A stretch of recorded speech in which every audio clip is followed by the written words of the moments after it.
নমস্কার বন্ধুরা, আজকের এই ভিডিওতে আমরা এমন একটি বিষয় নিয়ে আলোচনা করব যা আমাদের দৈনন্দিন জীবনের জন্য অত্যন্ত গুরুত্বপূর্ণ। এইচএমপিভি অর্থাৎ হিউম্যান মেটাপনিউমো ভাইরাস। হয়তো এই নামটি আপনি আগে শুনে থাকবেন অথবা এটি আপনার কাছে নতুন। তবে এটি এমন একটি ভাইরাস যা বাচ্চাদের, বয়স্কদের, এমনকি সুস্থ ব্যক্তিদেরও প্রভাবিত করতে পারে। এই ভাইরাস কীভাবে ছড়ায়, এর লক্ষণগুলি কী, আপনি কিভাবে নিজেকে এবং আপনার পরিবারকে সুরক্ষিত রাখতে পারবেন, এই প্রশ্নগুলোর উত্তর আমরা জানব। তাই পুরো ভিডিওটি মনোযোগ দিয়ে দেখুন এবং গুরুত্বপূর্ণ তথ্যগুলি শিখুন, কারণ আপনার স্বাস্থ্য আপনারই হাতে। আমি সুরজ, আর আপনারা দেখছেন আপনাদের YouTube channel nursing tutor Suraj. তাহলে চলুন আজকের ভিডিও শুরু করা যাক। এইচএমপিভি ভাইরাস কি? এইচএমপিভি ভাইরাস বা হিউম্যান মেটাপনিউমো ভাইরাস 2001 সালে বৈজ্ঞানিকরা প্রথম আবিষ্কার করেন। এটি এক ধরনের শ্বাসতন্ত্রের ভাইরাস যা আমাদের ফুসফুস এবং শ্বাসতন্ত্রকে আক্রান্ত করে। যদিও এটি মূলত শিশুদের মধ্যে দেখা যায়, তবে এটি বড়দের, বিশেষ করে যারা আগে থেকে শ্বাসতন্ত্রের সমস্যায় ভুগছেন, তাদেরও সংক্রমিত করতে পারে। এটি সাধারণত ঠান্ডা লাগা থেকে শুরু করে নিউমোনিয়া এবং ব্রঙ্কাইটিসের মতো গুরুতর রোগ সৃষ্টি করতে পারে।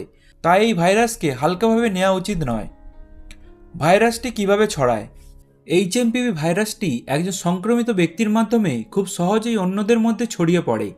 এটি ছড়ানোর সাধারণ উপায়গুলি হল হাঁচি বা কাশির মাধ্যমে বাতাসে মিশে থাকা ছোট ছোট ড্রপলেট, সংক্রমিত ব্যক্তিদের সরাসরি সংস্পর্শে আসা, দূষিত পৃষ্ঠ যেমন টেবিল, দরজার হাতল বা মোবাইল ফোন স্পর্শ করার পর চোখ, নাক বা মুখে হাত দেওয়া।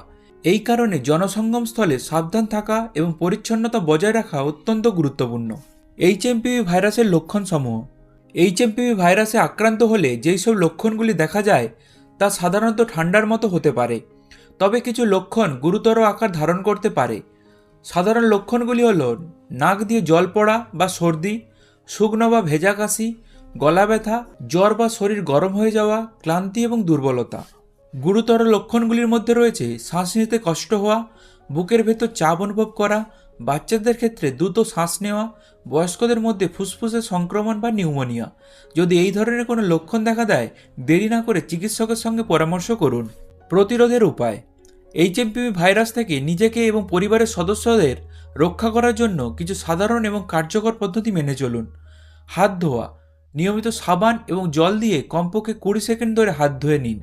মাস্ক ব্যবহার করুন। জনবহুল এলাকায় মাস্ক পরুন যাতে সংক্রমণ ছড়ানোর ঝুঁকি কমানো যায়। নিজের চোখ, নাক এবং মুখ স্পর্শ করা এড়িয়ে চলুন। অসুস্থ ব্যক্তিদের থেকে দূরত্ব বজায় রাখুন। সর্বদা পরিষ্কার এবং পরিচ্ছন্নতা বজায় রাখুন। আপনার ছোট ছোট সচেতনতাই বড় বিপদ এড়াতে সাহায্য করতে পারে। চিকিৎসা এবং বিশেষজ্ঞদের পরামর্শ। এইচএমপিভি ভাইরাসের নির্দিষ্ট কোনো ওষুধ বা ভ্যাকসিন নেই, তবে লক্ষণ অনুযায়ী চিকিৎসা করা হয়। জ্বর হলে প্যারাসিটামল বা অন্যান্য জ্বর কমানোর ওষুধ নিতে পারেন। প্রচুর জল পান করুন এবং বিশ্রাম নিন। গুরুতর লক্ষণ দেখা দিলে দ্রুত ডাক্তারের সঙ্গে পরামর্শ নিন। চিকিৎসা এবং সঠিক পরিচর্যা ছাড়া ভাইরাসটি বিপজ্জনক হতে পারে, তাই আপনার স্বাস্থ্যের ব্যাপারে অবহেলা করবেন না। বন্ধুরা, এইচএমপিভি ভাইরাস একটি সাধারণ সমস্যা বলে মনে হলেও এটি কখনো কখনো গুরুতর আকার ধারণ করতে পারে।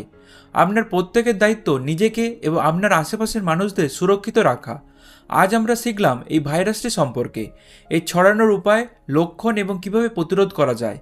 আপনার সচেতনতা এবং স্বাস্থ্যবিধি মেনে চলার অভ্যাসই হতে পারে আপনার এবং আপনার পরিবারের সুস্থতার চাবিকাঠি। এই ভিডিওটি যদি আপনার জন্য উপকারী বলে মনে হয় তবে লাইক দিন, শেয়ার করুন এবং আমাদের চ্যানেলটি সাবস্ক্রাইব করুন। নতুন স্বাস্থ্য সমস্যার ভিডিও নিয়ে আবার দেখা হবে। সবাই সুস্থ থাকুন, নিরাপদে থাকুন এবং নিজেকে ভালো রাখুন। ধন্যবাদ।